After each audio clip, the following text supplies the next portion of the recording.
on digital radio, on the app, on your smart speaker, on Twitter, YouTube, Twitch.tv, and Facebook. The Sportscast. Expect the unexpected. The Jersey Boys Sports Talk presented by The Sportscast.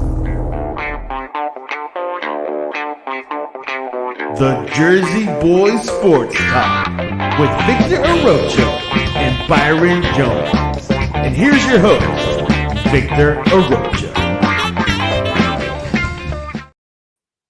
All righty, let's get it going live out of Miami, Fort Lauderdale, and Lancaster, Pennsylvania. Welcome to the Jersey Boys Sports Talk, brought to you by The Sportscast. If you haven't yet, please subscribe to all our channels on YouTube, Spotify, iTunes. Today is February 1st. Oh, my God. At the start, I still thought it was January, right? Today is February 1st. Don't forget, too, we have a Jersey Boys Sports Talk podcast. Go to Spotify, look for the Jersey Boys Sports Talk. You see a picture of me. What's up? And my co-host, bad boy Byron Jones. Please subscribe, leave a review. It'll help us out tremendously. If you like the show today, please smash the YouTube button and follow us, get notifications. We also have our past shows.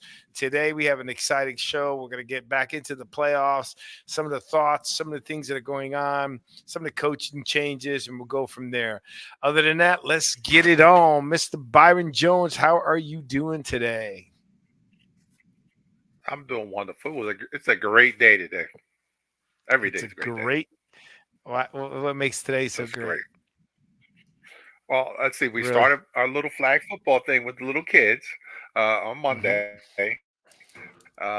Everything that I have hurts because we did it Monday, Tuesday, Wednesday, and they beat because we're going from 5 all the way to 14. So I've been dealing with them. Everything hurts. You know, they come in, we are the champions, like the little guys won the championship last year. And, now we're going to try to get the other groups that we have, up to speed so everybody can win a championship so they can know that taste, that taste of victory. So why are you hurting? Are you running with them? Or what are you hurting? I ain't running nowhere, man. Come on, man. It's just like I was saying you're hurting from your eyes are hurting from watching the kids run. Here. I'm doing defensive back drills. I'm backpedaling. Yeah, right. Oh, please. Hold on a second. I'm doing karaoke. I'm doing everything that you did. I'm doing right now at 61 years old. I doubt that. That's funny. You're already 61. Yeah. That's right. So you were young and you played young in high school. Hold on a second. Imagine if we were all left back 1 year. Oh, we'd have been studs. Oh my God! Like you're doing now. The kids. I wish I was left back 1 year, but played with your teams. Yeah, we could have used you. We could have used you somewhere. You know what I mean? Imagine you having Mo and me in the defensive secondary.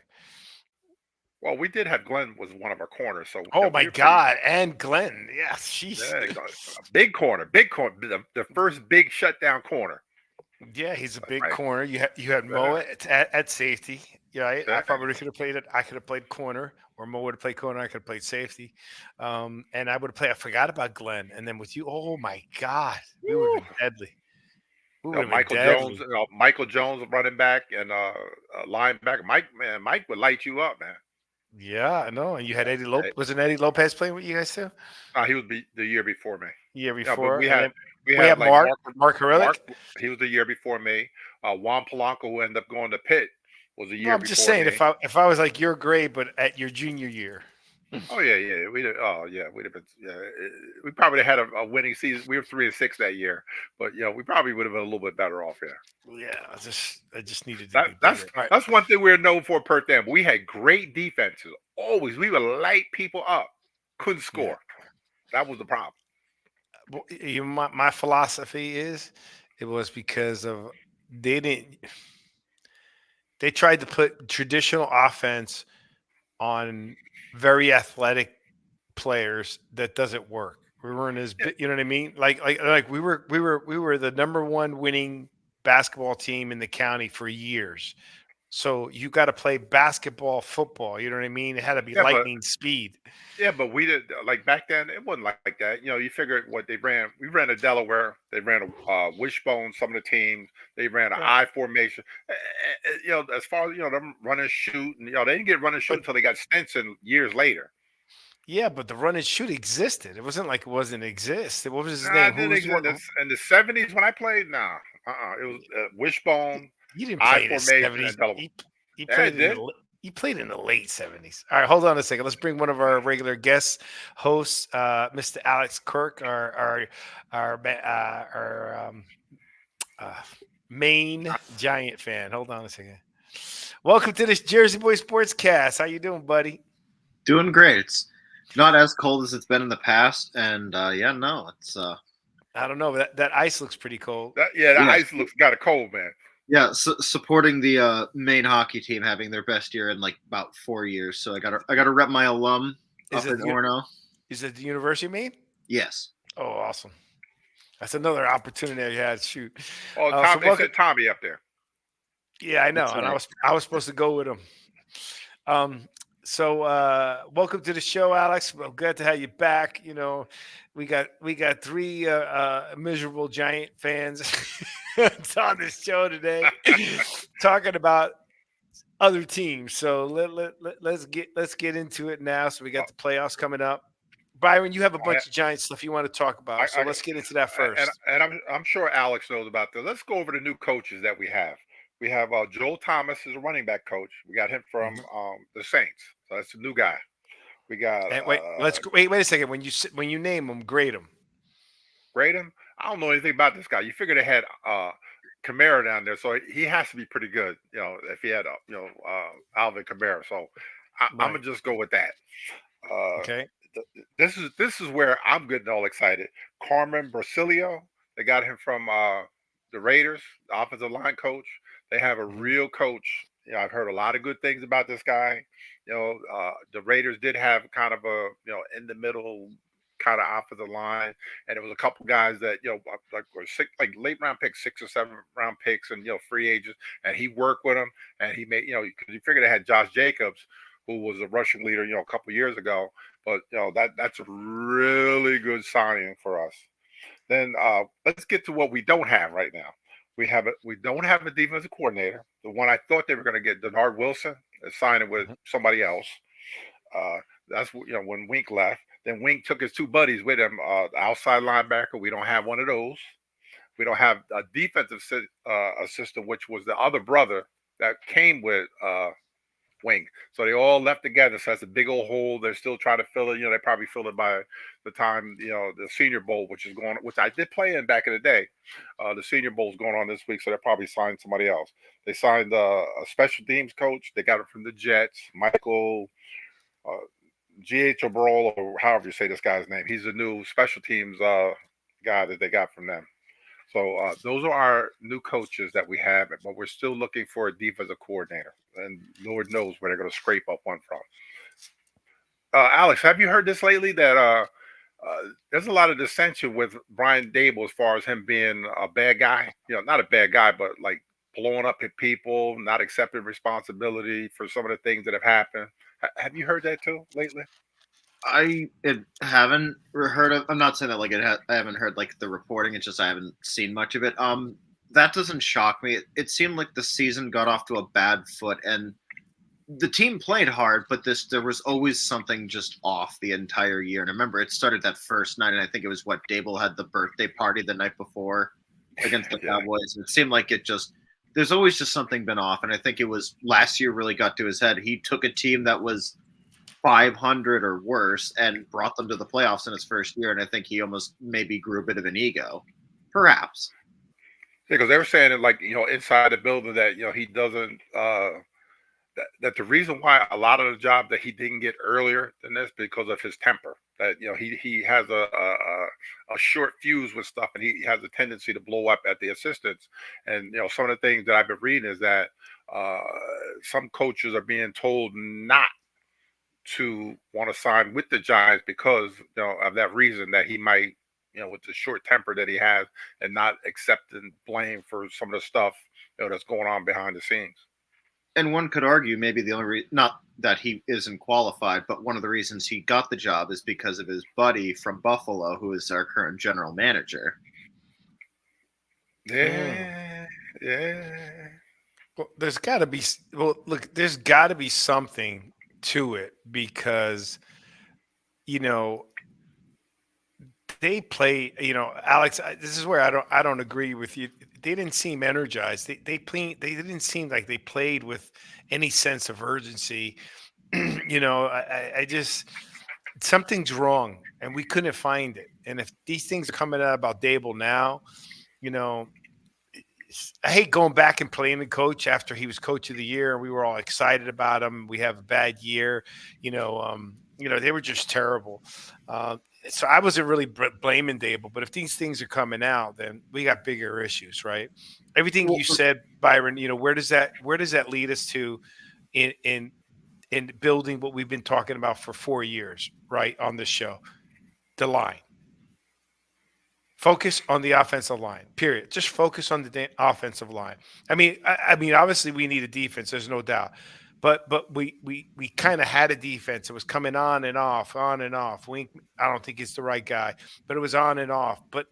And then they played good and they would play bad. But at the end of the day, 4 years straight, we've had a terrible offensive line. Saquon has proved his worth this year. Is that a fair statement? Yeah.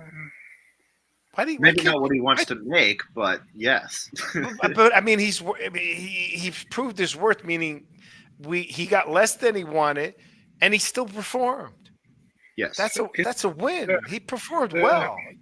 He didn't get hurt. Okay, he performed. He was still a threat. You got to give the guy a little bit of props, man. But my biggest problem is just it doesn't seem like. What is it they don't see that everybody in the world sees? That they don't value the running back position. And, we've talked about this 1,000 times. They don't. No, but I'm not talking about Saquon. I apologize. I'm talking about the offensive line. Oh, what is it we don't see? They don't see that we have been talking. I mean, we don't get paid millions of dollars, and we could tell you that you got a terrible offensive line. We went 6 weeks straight, if not longer, but I know for sure 6 weeks straight with a different offensive line mix in the first 6 games of the year. No, it was more than 6 weeks. It was like the whole season from the first game on. Now, you blame that on conditioning injuries, not just like they were literally just shuffling the deck and hoping this one works? No, it was a combination of a bunch of things. We didn't have the right guys. We were moving, injuries. That's another thing with the field. But just in general, we weren't. There's a problem. I mean, but to be injured that much, where's the problem? Is it conditioning? Is it the field? Because we know the field is a problem, right? Is that a good field this year? What? Like, did they put in turf? Not this year. The same. That's been the same for the last 2 or 3 years. But that's why I'm wondering why turf's getting brought up now when, maybe I just didn't notice as much in the last 2 or 3 years. It didn't seem like it was a problem until this year. No, what happened was it's always been brought up, but what's happening is now, like, the teams with stars are getting injured on MetLife Field.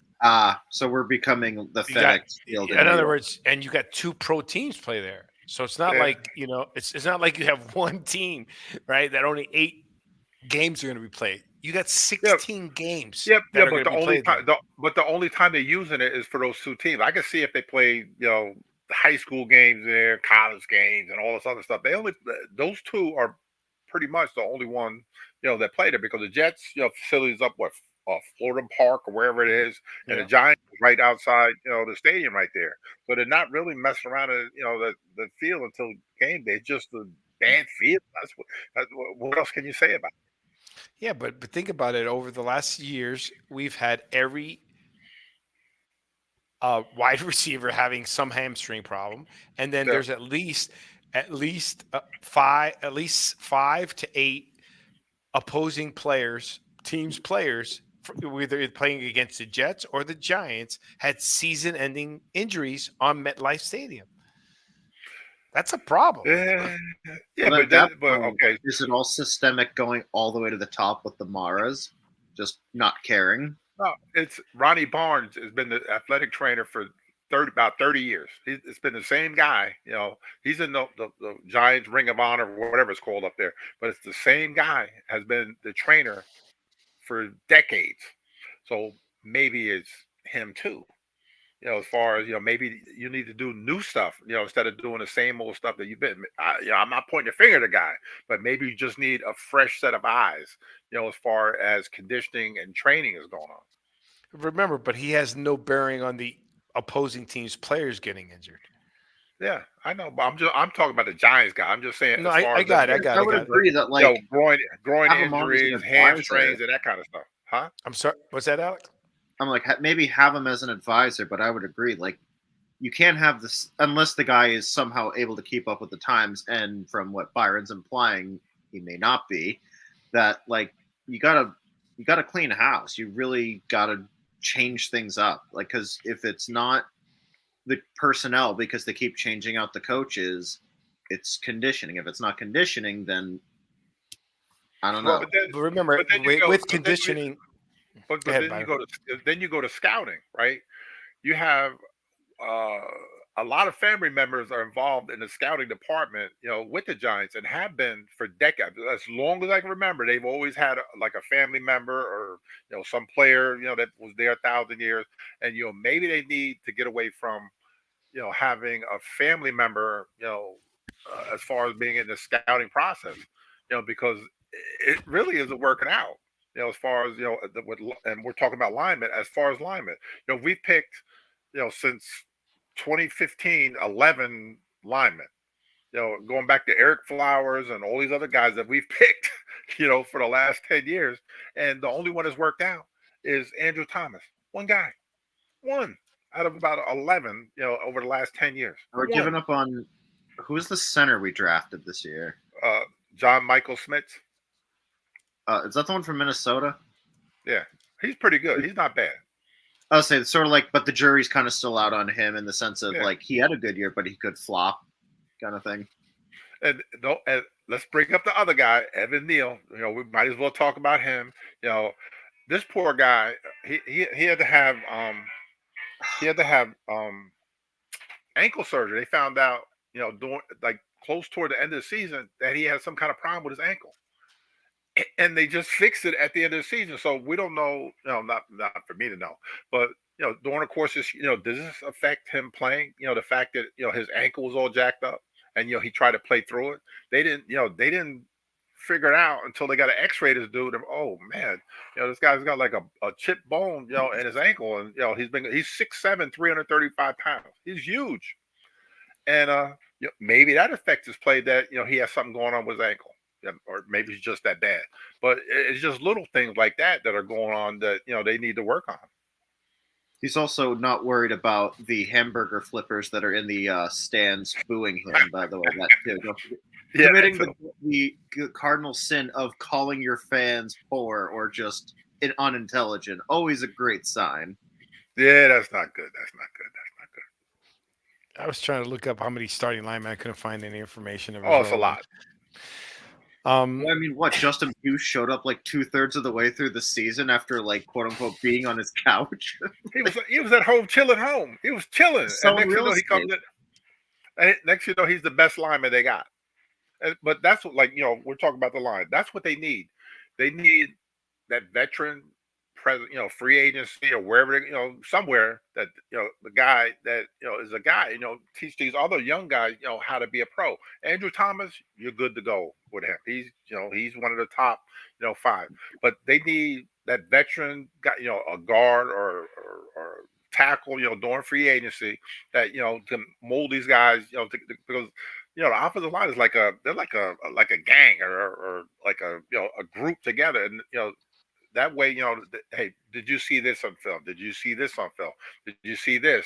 And that you have the veteran is that guy that puts it all together, and they don't have that right now. Yeah, I think it's just a combination. I think it's a veteran, it's their selection, it's the coaching, it's the conditioning. And I was going to say before, to both of you that it's not just conditioning, it's the rehabilitation. So if that guy's there for a long time, he's got to keep up with, what are the newest techniques to get people in better shape, right? Think about whatever Tua did this year to help him not get hurt or how to fall. Think about that, right? It worked. He didn't Yeah. get hurt. Now the rest of his team did. Look at McCaffrey.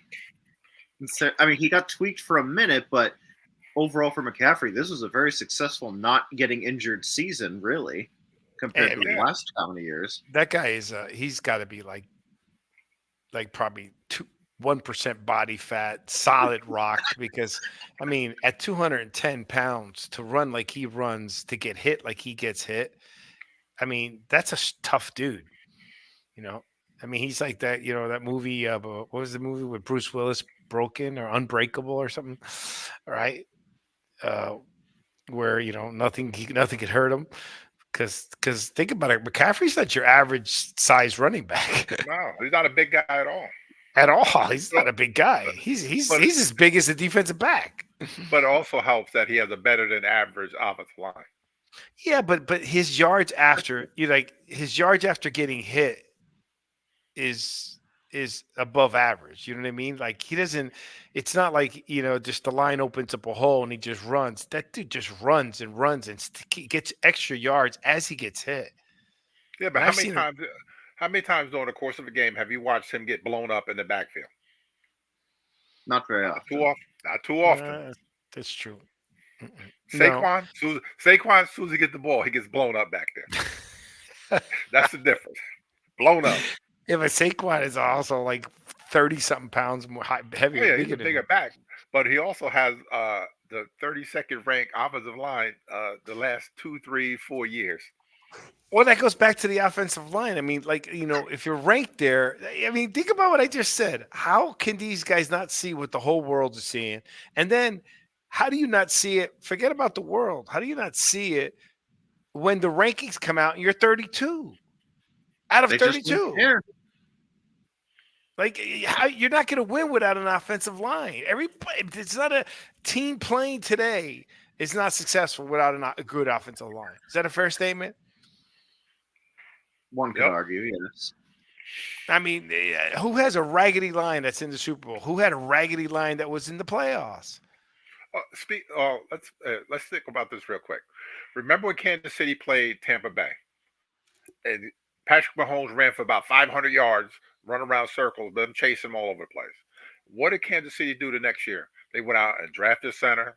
They signed a free agent. They picked up another guy. Next, they went from having like the 30th ranked offensive line in 1 year to the top 5 line because they addressed the line. They drafted and they signed free agents. Well, look at Tampa Bay's line for Baker Mayfield. They did pretty good this year. Yeah. Yep. They protected him. The part that I don't understand which is sad. Even though it's not our team, but it's the Bengals. They better protect Burrow. I mean, it's ridiculous. Remember, we talked about this. That kid's not going to survive. He's a superstar quarterback, but if he keeps getting injured in the manner that he's getting injured, his career is going to be shortened, and it's not going to be his fault. Yeah, but the crazy thing with them is they did this past season address the offensive line, and he still got hurt anyway. They went outside. What was it? Orlando Pace Jr. But he was still getting hit. He was getting hit. Yeah. He was getting sacked. I mean, they didn't. They addressed it by doing something, by adding, but it didn't fix it. You know what I mean? Because he was still getting hit, and so I don't understand that. But what else you got with the Giants? So we can go on to my rants. Okay. As far as the Giants' needs, this is what came out today. What I saw today. It said tight end they're gonna need something because with Waller. He's in. Bellinger didn't do what we thought he was going to do. At corner, we're pretty set with Deion Banks. Dory Jackson is going to be a free agent, so we might not sign this dude. Aaron Robinson was on the IR, hurt all the time, whatever. They got Darnay Holmes is going to be out. One of those slot corners, like Cordell Flott, is going to have to step up his game, even though he weighs about 160 pounds. We're going to have to address the edge rusher situation. Even though we had Kayvon Thibodeau had 11.5 sacks, The other guy was like a no-show, which is Ojolari all year was a no-show. So they're gonna have to address that. They had 34 total sacks and they're ranked 28th in NFL in sacks. Wide receiver position, they're saying we're gonna have to address. But Darius Slayton probably is the only reliable guy. Wandell Robinson showed flashes. Jalen Hyatt needs to get in the field more. Bryce Waller. Ford, huh? What That's about the tight Waller? end guy. Tight end guy. That was first. Oh, you just Bryce okay. Ford. Had moments that just couldn't put it together consistently. He didn't get injured though. At least I don't recall he got injured. Oh, Waller?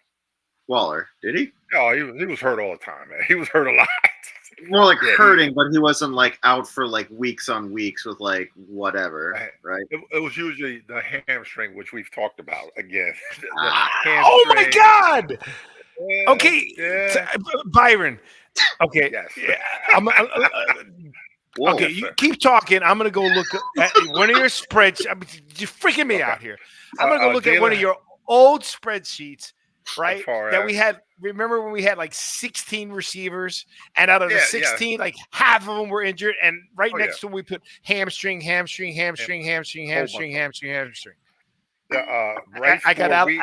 had Alex choke on his water there. You like my reaction? Yeah, that was a nice pop there. We have Bryce Ford Wheaton as a big receiver, big guy. They signed or free agency. He was like a exclusive, whatever they call it. He was on IR with a knee injury. Isaiah Hodgins, we forgot about him all year. I think he probably had like 2 passes, the whole year. And we know, of course, about the quarterback position, which is Daniel Jones hurt, coming back from injury. Tyrod Taylor is a free agent. He might not come back. You got Tommy DeVito, Tommy Cutlets, and Jacob Eason is the other. Yeah. What's that? You got Jacob Eason is the other guy. I want to say, I gotta go full screen. I gotta see that. Wait, go ahead. Sorry, Byron, keep going. Let me see the shirt. Yeah, what does it say? Passing Paisan. That's awesome. If it was much better at plugs, I would say you can get it at the merch store, but I don't know the exact link. But it's from Sportscast. That's funny. Pretty much. Oh, we got it from the Sportscast. Yeah. All right, awesome. I was on the show. I figured I should rep the merch of the show I'm on. All right, cool. True. I should have got my shirt too. So pretty much the things that we need to address are tight end, edge rusher, wide receiver, offensive line, and quarterback are pretty much what the Giants need to address in 2024. So we might as well just recruit a USFL team. It's not the USFL; it's UFL now. UFL. When you say quarterback, are you talking about like giving up on Daniel Jones, or like trying to find another Tyrod that you can plug in for a reasonable price as a backup? It hurts me to say that, but he's not going to be ready for the beginning of the season. Spit it out, Byron. ACL. Say it, Byron. You've made me say over the last 4 years. I can't say it though. Over the 4 years, you made me repeat myself. myself. That Daniel Jones. Say it again. We're going to have to replace Daniel because of with the knee and the neck stuff going on. And it just hurts, man. Oh, it hurts me to my heart to have to report my guy. That's my guy. Okay, I have it documented that he's gonna be a superstar. That's right, man. He was for 1 year. You just want to mail that the Freezing Cold takes so that way they can post it for us, boost the show. Oh my God, that's hilarious. All right, No, wait a minute. The only problem I have is that the kid that that might fall to them is Jalen Daniels, the one that was the Heisman Trophy winner from LSU. The only problem that I got is that they're listing him at 210 pounds. I don't think this kid, when they have the scouting combine and pro days, and they get in there to measure him, he's got to be bigger than 210. He's 6'4", 210, playing quarterback in the NFL. He looked great down there at LSU. He ran for over 1,000 yards, threw for 4,000, whatever he threw for. But at anything under 200 pounds at 6'4" is not going to last long in the NFL, playing quarterback position. That's the only issue. He's got to be bigger than 210. I would give up every pick possible and just start taking as many linemen as possible. See, the only problem with taking I don't want anybody else. I just want offensive line.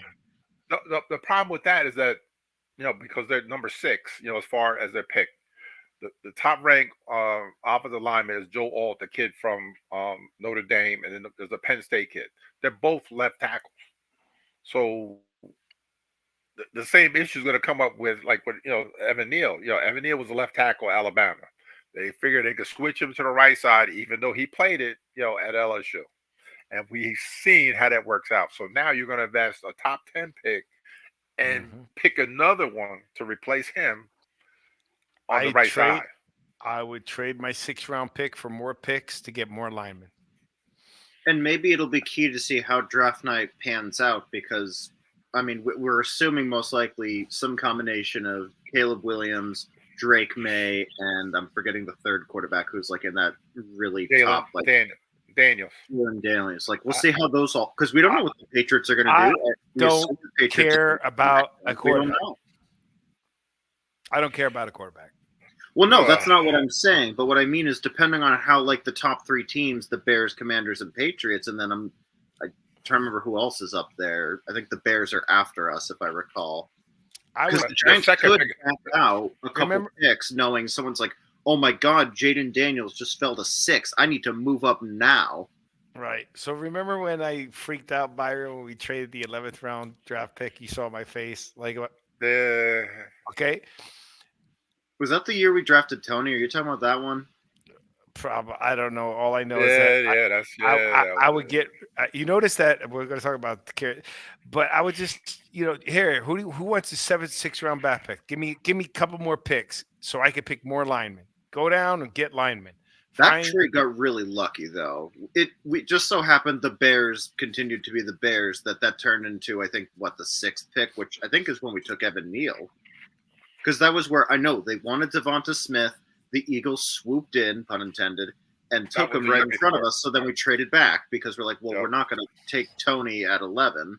Right.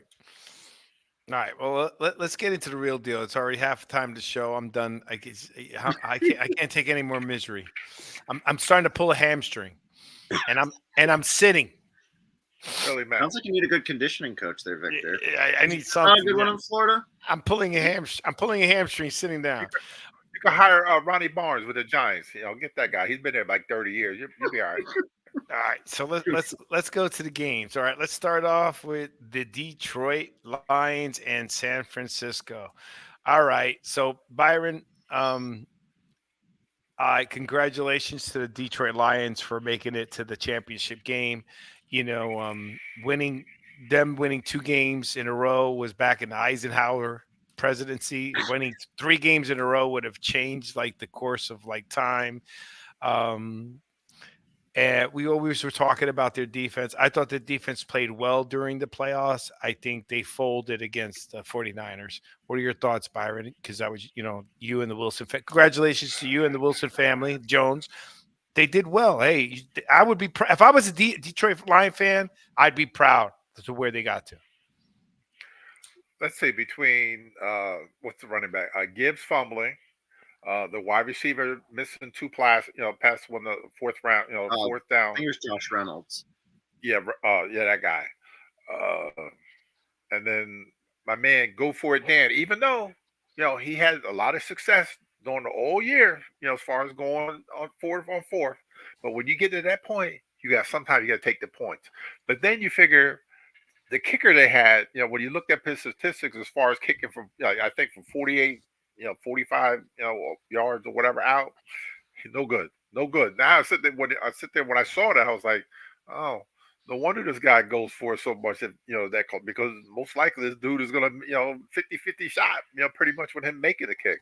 So I was upset, watching it, as far as him going for, the couple times that he did. But then when I saw what the kicker was doing, then I was like, oh, that's probably the reason why, because they get blocked or missed it or whatever. They get the ball there.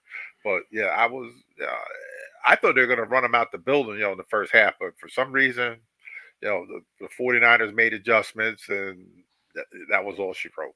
But I'm happy, that the Detroit Lions, went as far, as they did. Next year, we'll see how next year is.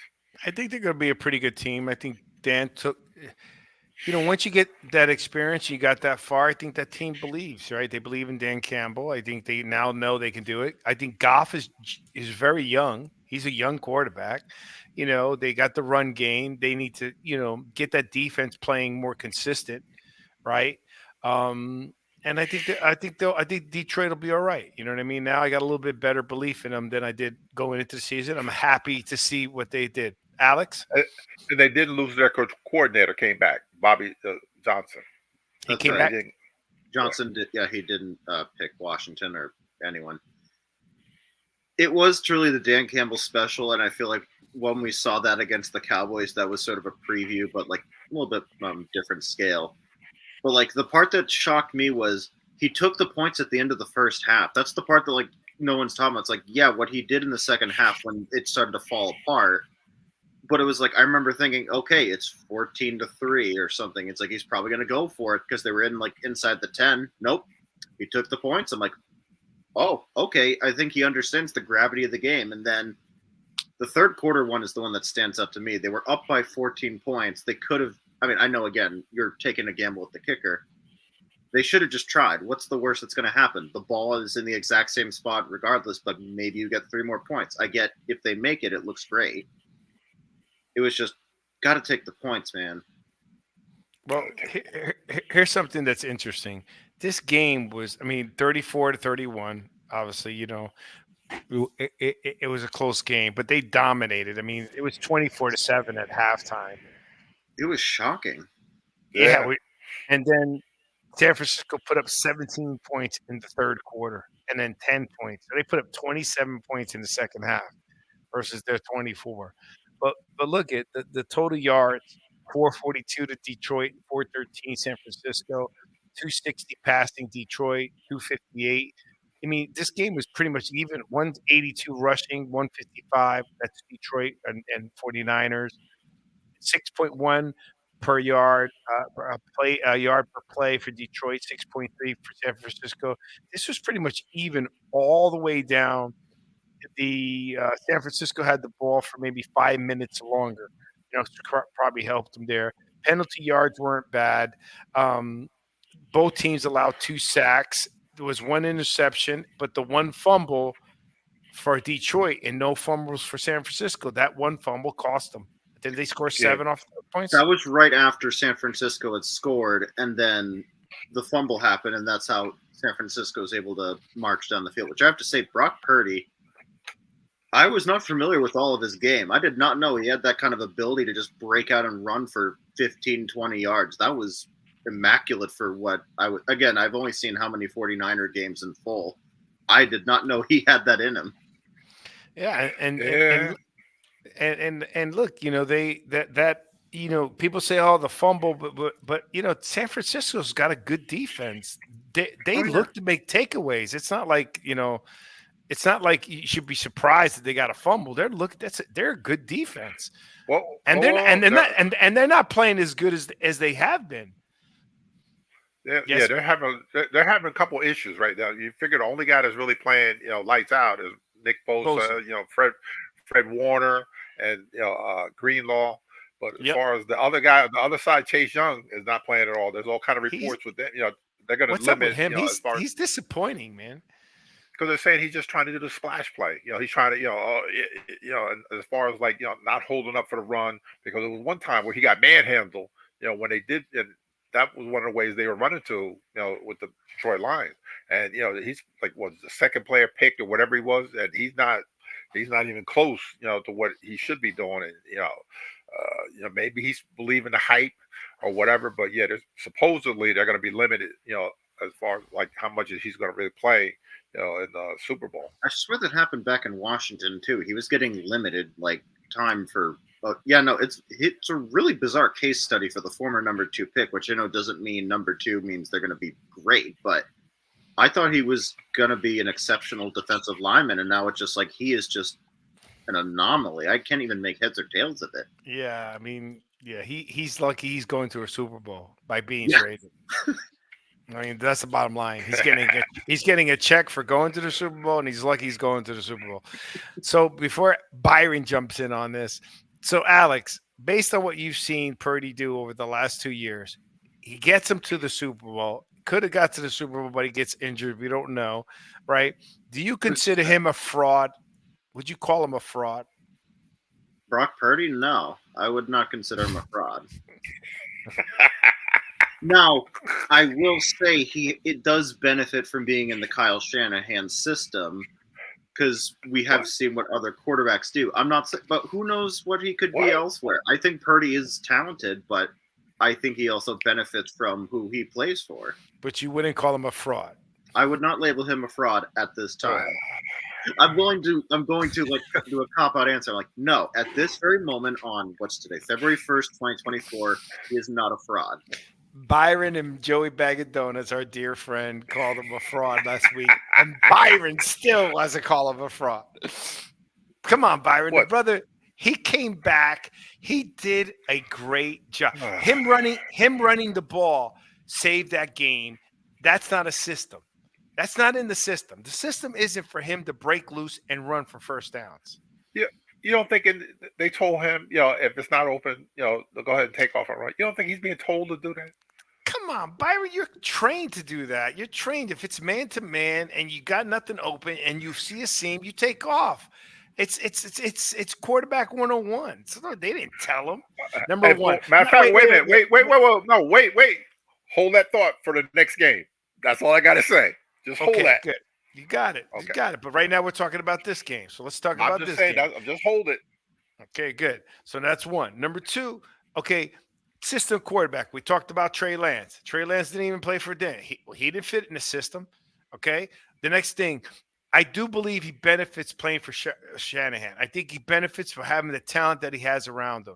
But man, to come back twice, right, in the playoffs as a quarterback that makes less than everybody on the field, including the coaches. Okay. I mean, I think the guy deserves some credit. That's it. That's all I'm saying. He's not a fraud. He deserves some credit, and God bless him. I like seeing players like that, man.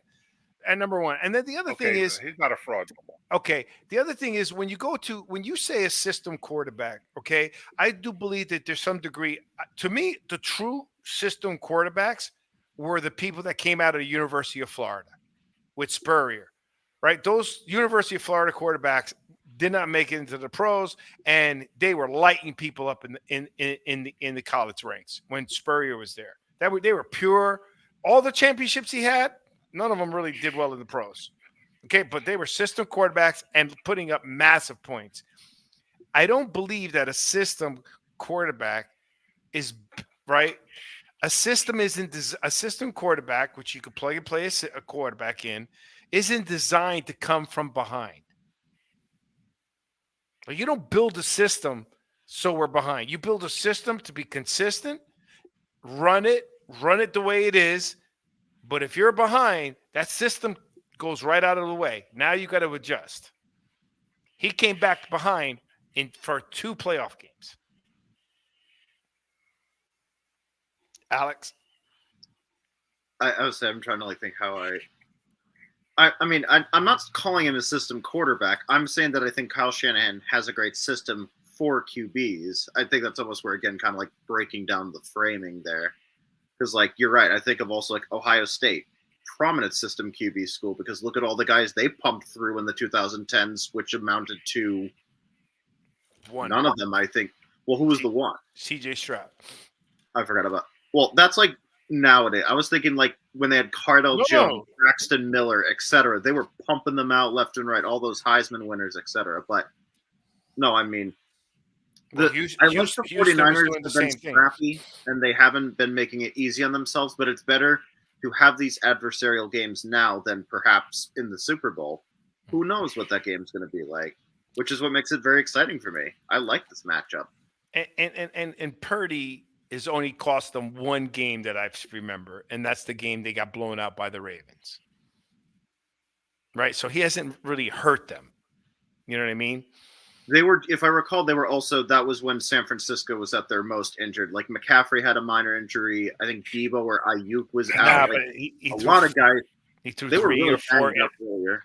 But he threw for 3 or 4 interceptions. 3 of them were tipped, but I mean, he turned the ball over like crazy. Um, but anyways, a shout out to Detroit. I thought that they will. I think the better team won. Um, and I'm happy for Detroit. I'm glad. I think if the coach that stayed, I think he made a good move. Ben Johnson, yeah. It must be awesome to be a coach and a player in the city of Detroit right now, having the season they had, because that city stands behind its team, and they've gone through some terrible years. So I'm really happy for them. If I was a coach, I'd want to take a ride with them again. What about you, Byron? Yeah. Plus, I love their colors, that Hawaiian blue. I look nice in the white with the Hawaiian blue color. So yes, I'm gonna ride with that's gonna be my second team. Because it's a family team now, Detroit Lions, and because their OC came back. They need to fix a couple things on defense, and they'll probably be right back in the mix. Right. I think Campbell did a great job. You know what I mean? I just think that he has to. I think Alex said it best. You take the points in the first half, and then you take a risk in the second half against a team that is good and has been there before, right? I just the mistakes these coaches are making. Remember what I said to a year ago or maybe two, Byron? I was saying the analytics are eventually going to catch up to these coaches. It's second guessing their Yeah. gut. Their gut. Remember that? I'm like, coaches got to go with their gut, and now they're if they go with the analytics, it could be right or wrong. They go with their gut, they could be right or wrong. But I think they got enough experience that their gut is a little stronger, no matter what the analytics say. And I think we're going to talk about the next game. I don't know what the heck they happened. So, any other final thoughts on the 49er game in San Francisco? My last comment. Um, Brock Purdy is not a fraud. Thank you. I'm happy to see McCaffrey, who a very talented individual on some very abysmal teams in Carolina, is getting to play for a Super Bowl. I'm happy for McCaffrey. I'm Just happy like his for father. Yeah, I'm happy for McCaffrey too, and I think he deserves it. And we'll go from there. But all right, let's get into the next game, because that is the game that has just blown my mind again. So Chiefs Ravens. All righty. Uh, So you want to start, Byron?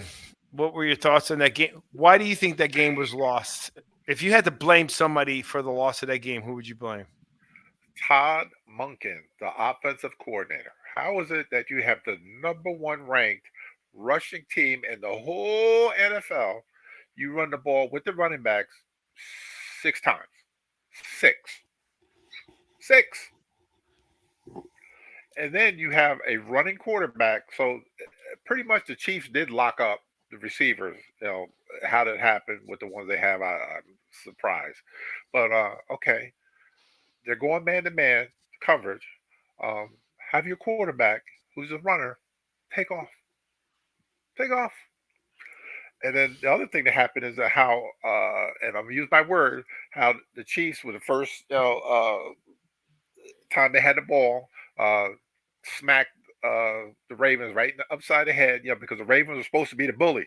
They were supposed to be the bully of the block, and they got bullied all the way down the field, and that set the tone, for the whole game. But why Todd Monken, who came from Georgia, would not run the ball more? That was like, okay, they made pretty much Lamar a pocket quarterback, and we see what happens when he's a straight pocket quarterback. It just doesn't end well at all.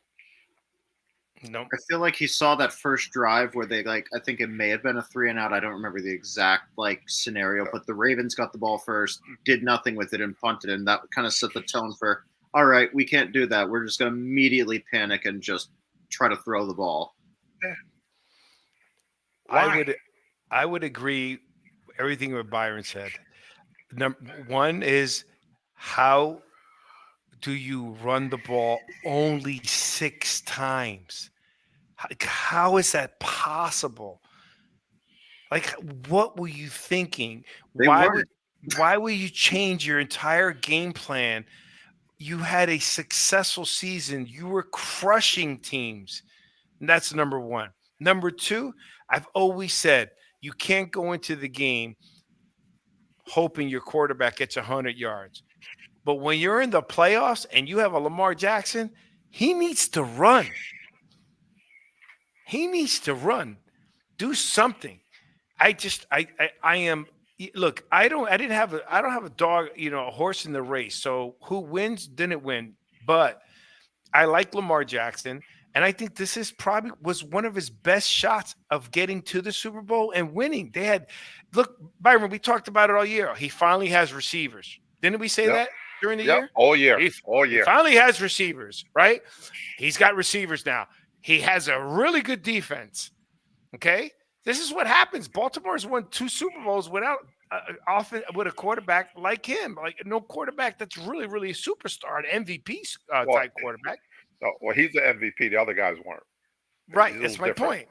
Right. That's my point. So they never won with that. So I don't understand the timing he needs to run. And then, Alex, I think you were on one of the show, and I was saying I was proud of Lamar Jackson, how he was able to have the ball for 8 seconds. So I don't care what receivers said. Not in this game. He couldn't even break out the pocket.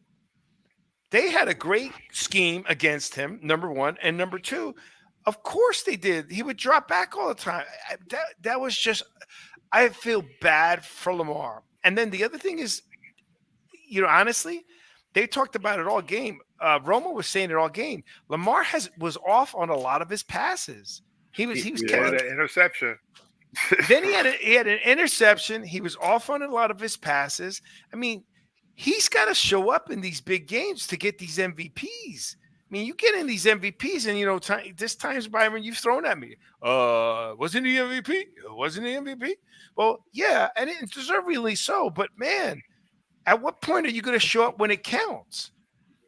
That was just like the interception he threw in the end zone. Why? Who was he throwing it to? There was three people. Three people there. Because you can see the receiver, likely the kid, he's running down the field, and you see him flash his hand up. I was like, oh, he's open. If anything, throw it further, out of the end zone almost, where maybe he could make a play, toward the back part of the end zone. He threw it right. It was 3 of them right there. What was he thinking of? And then you know how I told you. Remember when I told you that when the Bills played the Chiefs, that Mahomes spotted the Chiefs a whole quarter, right? Because the Bills had the ball for an entire quarter longer than the Chiefs. In this game, the Chiefs had the ball for an entire quarter longer than the Ravens and only won by 7 points. Yeah, that was one of my biggest takeaways, because in the first half, and I remember when I was watching the game and they showed the thing right around the 2-minute warning, it was like the Chiefs had the ball for like 22, 23 minutes. And I'm like, how are they not blowing this team out with the amount of time of possession? Which I know one of it was they had the failed 4th down. I don't know if they were officially in the red zone, but they were driving and they went for it instead of taking the points. But the other real factor, obviously the Ravens completely botched it on the offensive play calling. They had no discipline. How many penalties did they have? You must have the stat in front of you. They had a lot of bad penalties in this game. Oh my God. The Ravens had 8 penalties for 95 yards. That's 100 yards in penalties. A couple personal foul or taunting, some unsportsmanlike. There was the Flowers who had that 40-yard pass and then taunted, proceeds to then fumble on that drive at the 1-yard line. Yep. Dude, let's stick with the taunting first. Why would you taunt and negate 15 yards off of a large play? That changed the game right there, because now your play calling is totally different. They could have scored. I think they only scored 3 points at that game in that drive. I don't think they scored 7. They didn't score. Oh, they didn't score at all. No. So what had happened was Zay Flowers got the taunt. They continued the drive, and then Zay Flowers caught that pass and extended for the end zone. The guy who he taunted on knocked the ball out of his hand. Was it Snee or whatever the guy? It was Snee, yeah. Snee knocks the ball out at the 1 yard line. That's right. Kansas City gets the touchback. So it was on the same. So it was on the same drive and the same player. Same drive, same player. That's karma. It came back. Karma is the guy in the Chiefs, apparently. Haha. I like what Arlovsky has said, and I kind of agree with him. The only time you should reach for the end zone is when it's a 2-point conversion or it's a 4th down. Right? There's no other reason to reach for that end zone when you can just go down and you're about to score. Number one. Number two, I don't understand these teams. They let great quarterbacks and great coaches like Reed and Mahomes and Brady and Belichick. History has shown you make a mistake on those teams, you're going to pay. Like you gotta be. You don't make a foolish mistake. Don't make a mistake. Don't do a taunting that calls you back 15 yards. Right? Don't reach for the end zone when there's no reason to. And you've seen the risk. How many guys have reached for the end zone this year, and we've either seen touchbacks or fumbles? A lot this year. Okay, quarterback, all of them. Right? I just don't. You cannot make a mistake on the Chiefs. You can't make a mistake on Mahomes, right? So that was just a disaster play. I don't know, guys like Flowers, they should fine him like $100,000, whatever it is, Byron, because it was ridiculous. Well, they probably got to get him. Why would you taunt? Like what goes through a guy's mindset after a big play against a team that's already been to the Super Bowl? Now, to be fair, Snee was kind of grabbing onto his legs, so he was admittedly a little angry at that moment. He's like, yeah, I'm going to shove you up. And I think, honestly, the shove was not what got him penalized. It was he had to spin the ball and then flex standing over him. That's what got him in trouble. They talked to Snee today on the news. They're talking to him today. He said he don't remember that. He said, he said when he stood up, he wasn't paying attention to what this guy was doing. He said he didn't know until he turned around. I was like, oh, I guess they got a penalty. He said he didn't have a clue, all this other stuff, because he wasn't paying. He said he didn't see the ball spinning. He said he didn't see him. He said if I just saw him flex like that, he said, yeah, it would have been a problem. He said, yeah, I probably didn't know. So it was better that he didn't, because then that could have offset it, and it would have ultimately probably did Kansas City in. Because I thought Baltimore was probably going to score on that drive, as they literally almost did. They should have scored. There was no reason for them not to score. But then you have the veteran guy, Van Noy, the penalty he got. When he said which Kelsey did goad him, but again, Kelsey was a veteran there. He got him, and next thing you know, there you go, 15 yards of being a knucklehead. I'm sorry. Did Kelsey have a good game, Byron? Hold on. Okay. What are you talking about? No, because you always. I'm going to play both sides on this. He always not had a good year, but he's having a great playoff run. And what counts more? On that. Wait, whoa. Time out. You could say that about the entire Chiefs offense, though. Yeah, but you asked about Travis Kelce. Okay, so I'm going to counter it with you say the same thing about the offense. In other words, I can see if it's one player. Look at Kadarius Toney ain't playing. He's not even in the lineup. Yeah, I wonder why. The healthy scratch that he was, or they said it was an injury for whatever reason. He's like, I wasn't injured. They're done. They didn't want to deal with his. Guarantee he gets traded this year. Please trade him. He's going to get cut. They ain't going to trade him nowhere. They're going to cut, trade him, whatever to do. He's out. He's gone. They're going to remove them from the roster. I'm just busting Byron's because Byron's he had a great playoff. He had a great game. He had two TDs, and Taylor Swift was there. Who? Taylor Travis? Swift. Yeah, we'll see how he's going to play in the next game, but that's another story. We'll worry about that next week. You got to take one game at a time. We can't. Yeah, we got to talk about that next week. So look, 95 yards and penalties. The Chiefs had the ball for 15 minutes longer. And the game before they had it for less. My son was like, "See, the Chiefs score really fast." I go, "That doesn't help all the time. You got to be careful." I was shocked to how the Ravens scored such little points. But, in you got to agree, giving up only 17 points, the Ravens defense did a good job. Absolutely. They're the only reason they didn't lose. Again, like I said, they should have lost by probably 20, 30 points. And they only lost by 7, I think? 7. It was 17-10. That's it. and without and running the ball 6 times. I Six. mean, 6 times, and then you turn Lamar Jackson to a drop back quarterback, and then Tony Romo, who's announcing the game, he's the other coaches are in the booth. They can't see that Lamar was a little off on each throw. He was just barely off. He was overthrowing, slightly off on a lot of his throws. So Yeah, why would you make him throw back? Why would you make him keep dropping back? Yeah, but the OC is sitting up in the booth, so he can see all the stuff that's going on. So why would you continue to do whatever he's doing when it's obvious is not working? That's my point. You're in the booth. You see him overthrowing plays. You see the announcer telling you he's overthrowing plays, so you had to see it, right? Obviously, they can't hear that. You have the number one rushing team in the NFL, and you don't run the ball.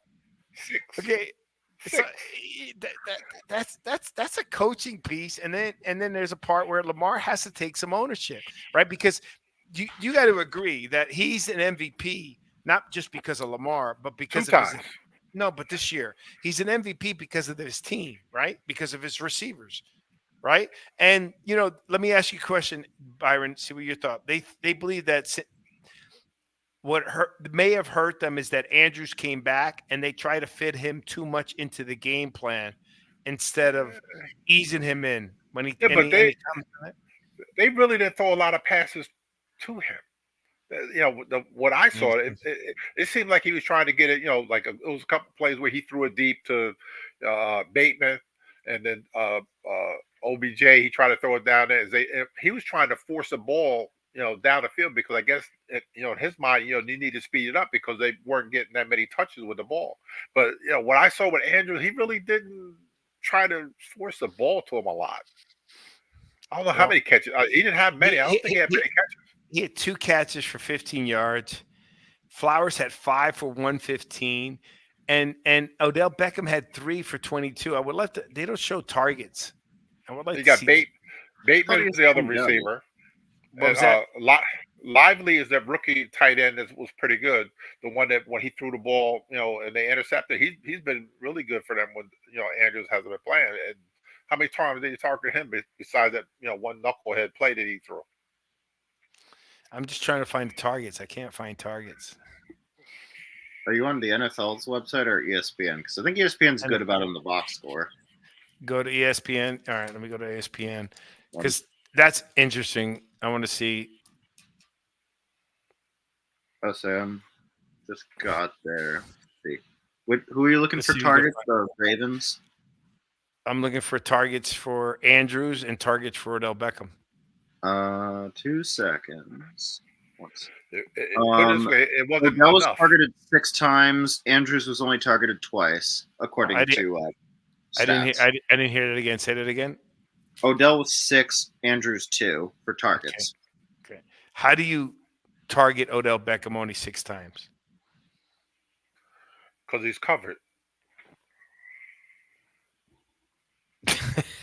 You just got to run the slant play. Come on. You just throw the ball his direction. Yeah. You get the ball in his direction. So well. You give him a screen pass. You give him a reverse. You got to get Odell in the game. Odell is a superstar. He needs to touch the ball. You cannot tell me Flowers just was open. You got to get Odell in the game. No, on that team, Flowers is the guy. I get it, but Odell's built for big games. I mean, he proved it when he went to the Rams, right? He was on his way to be MVP if he didn't get hurt, and that was in halftime, right? Because you even said he was going to run a touchdown, he's going to score, he's going to catch a touchdown, he's going to throw for a touchdown. Didn't you say that? Yeah. Okay, so I mean, if the guy's going to do all of that, you got to target him more than 6 times. I'm sorry, get the ball in the playmaker's hands. One thing you got to give credits to the Dolphins coach McDaniels, right? He makes sure that Tyreek Hill touches the ball. Period, in any possible manner. So again, I'm going to chalk this up for. We're not going to pick our Super Bowl prediction this week, Alex. Hopefully, you join us next week, so we'll do our Super Bowl prediction. I'll be in Myrtle Beach next week, just so you know. All right, bring your headset, bring your Wi-Fi, bring Yeah. something. Please let us know. All right, we're gonna probably use Zoom next week then, because That's what we we're going to use next week. we can't risk you. But please bring your headset. How much does a headset cost to carry? I'm driving down there. I'm throwing it in the car. I'll be all right. Okay, good. So bring your headset. All right. Well, hey, Alex, again, welcome. Thank you for joining our show.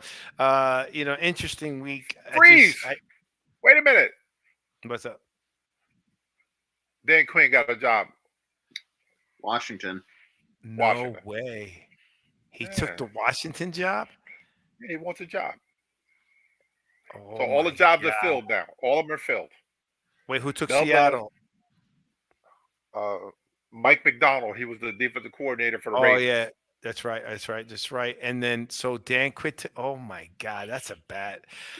Well, I'm happy because it is Washington. Listen, they may have new ownership and everything else, but it's still Washington at the end of the day. Well, it may not be a bad move because, the NFC needs good defense, right? So, let's see what Dan Quinn can do with this defense without Micah Parsons.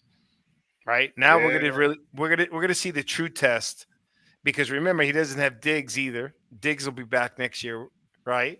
So let's see what he does with this defense. Are they keeping Eric Bieniemy? Well, he's under contract, so who knows? I haven't heard anything about him going for a job. He's there. Of course, he gets screwed out of another job. Yeah, but I think that it hopefully, he does another good season this year. I think he deserves. If anybody deserves a shot as a head coach, I think it's Eric Bieniemy. And then remember, I also said that remember I had when Eric came on and he was telling us how the Eagles were playing possum and it's 0-0 in the playoffs and they can just turn it on the playoffs, Byron. Yeah, and did you see who they signed as far as the defensive coordinator? Vic Fangio is the defensive coordinator with the Eagles, and Kellen Moore is the offensive coordinator now with the Eagles. So yeah, they've loaded up too. Oh my God. Okay. Well, at least with Kellen Moore likes to run the ball. He likes to run an even offense. My point being is, I also stated that the only team that I believe that can just that has the ability to turn it around in the playoffs is Kansas City. Right? Why? Because they had a really good defense and you got Patrick Mahomes. They have veterans who've been there now for their fourth time in 5 years. No, this is their sixth AFC championship.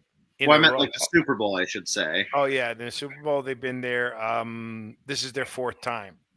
They've won it twice. Twice. They're looking to get the dynasty tag officially. Yeah. Don't forget the one big monkey on the swinging. Bill Belichick didn't get a job. Yeah, that's a weird one. They're stating that there's a chance that Andy Reid may retire. He ain't going there. And they're letting him. That would be a good place for Belichick, though. You know who to give that job to first, and you're gonna start laughing at me when I say it. Who? Matt Nagy. That would be the true test for Kansas City. If they can win with Matt Nagy, they can win with literally anything. No. He's already there. I know, he is. He's in the system. I'm just saying. Or what is he? I'm just saying. Word on the street is that Eric Bieniemy didn't get interviewed first head coach job. Santiago say Eric, he didn't get interviewed. I think that would be a good move for Belichick. He's got a phenomenal quarterback, right there. The only problem with Byron, how would that work? The only problem I would see there. Oh, wait a second. I want to give props to our Giants guy, Spags. Spags has been a defensive genius in the playoffs. Yeah. Not everyone's meant to be a head coach. Sometimes you can be just a great coordinator. All season he's been good, but he's been especially good in the playoffs. He's made adjustments against every single team. The last thing I wanted about the Ravens, Byron, they were running 5 D-backs, sometimes 6. That's 40 to 50% of your team. If you got 5 to 6 little D-backs on the field, why wouldn't you run the ball? Run it. They're literally telling you you're not going to beat me throwing the ball. Telling you that. I know. Right? Run it. The Byron, old school let me Giant ask way, right? let me ask you a question, Byron. If they stack the line, right? What are they trying to stop? The run. Exactly. Right? If they stack the secondary, what are they trying to stop? The The pass. pass. So then do the opposite. I don't know that's why that's all right. So let's get it going. Hey, listen to me. Thank you very much. I want to thank you to our sponsors, GravyStack. And also go to my website, victorarocho.com, where we do a lot of wealth management, asset management, protect, keep more, make more, and save more for your life. Stay tuned next week, Thursday at what time, Byron? 8 p.m. 8 p.m. and Byron will Coming be. from you live from Myrtle Beach, South Carolina. And Byron's traveling. Man, boy, damn, you take a lot of big. Do you guys got like a timeshare or something, or you just rent the place out? Got a whole bunch of stuff. They're Combination, heading everything. somewhere warm, Huh? Get I'm going to somewhere warm. someplace warm. I'm going to Myrtle Beach in like July or whatever for my birthday. So I'll be down there when it's cooking down there. Oof. Yeah, well, it's not as hot over here, but let me know. Maybe we'll shoot up for July. I like South Carolina. I like Myrtle Beach too. Well, thank you very much for. What's that? You can golf a little bit. Yeah, do you golf? Absolutely not. It's too much walking. I would love to see. I love to see your giant butt playing these things. Oh my God! I can get in the golf. Hey, if you ever hear a funny story about golfing, Charles Haley, look that up. What he said about golfing. Dude, I can't say it here, but it's very entertaining. All right. All right, guys, we're about to wrap up the show. Thank you. God bless to you and your families. Have a safe trip, Byron, next week, and we'll do our Super Bowl picks. Alex, we'll see you next week. We'll probably have several guests on the show picking, who we're cooking. Think about what you're going to cook, or if you're going to go to a party, if you're going to do something, what your favorite foods are. Let's have a nice show. I think it's going to be a good Super Bowl. They said the Kansas City Ravens was the most watched playoff game in history. Hey, you want to buy me a ticket? They're up to $9,000 now for a ticket. Did you hear? Okay, I'm gonna leave you with this. Jason Kelsey had to spend $50,000 on Super Bowl tickets to get his family to the Super Bowl. I believe that. And they said that, which cost like I forgot how much per ticket. Jason or Travis? No, Jason, when he was in the Super Bowl last year. Oh, okay. I was like, wait. Okay, $50,000 and last year. They said that the NFL does not give any ticket away for the Super Bowl. They want to make all their whatever $6 billion they want to make. So you're talking about a veteran player that had to spend $50,000 just to get his family to the game he's playing in.